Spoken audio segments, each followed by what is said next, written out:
रोज रोके चल के पका हम बिना पूछले उठोके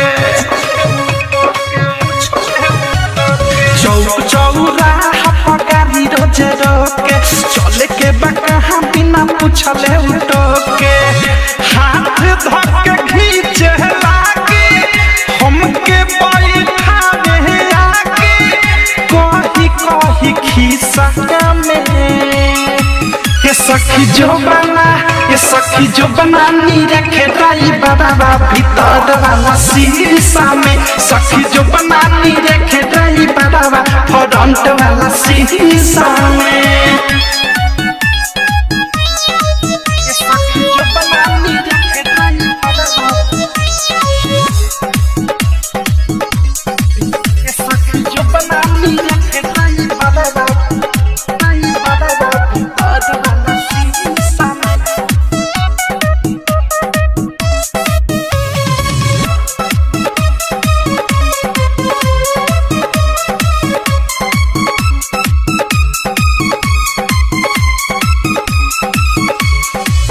घूरेला हमरे के मोटकी चलावेला हंडिल घूमवे के बहाने हम केहू निया आवेला हमारा जवानी पर जा मारेला धाक हो अकेला में करे काटल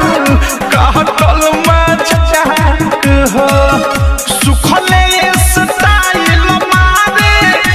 शिखर देखा के फादे रहे वही निशा में ये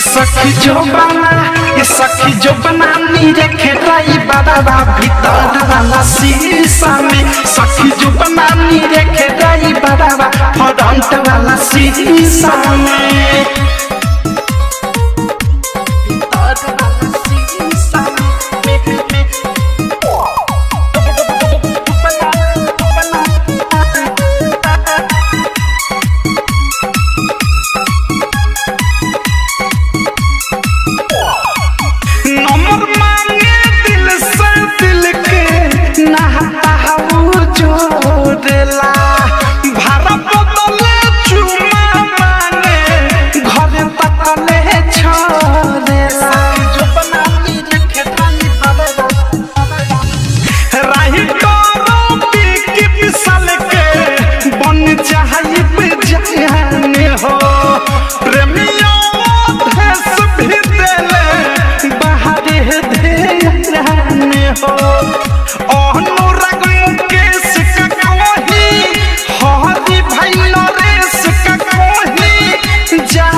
सखी जो बनानी रखे ड्राइवरवा भीतर वाला शीशा में सखी जो बनानी रखे ड्राइवरवा फ्रंट वाला शीशा में चौक चौराहा पगारी रोज रोके चल के बका बिना पूछले उठोके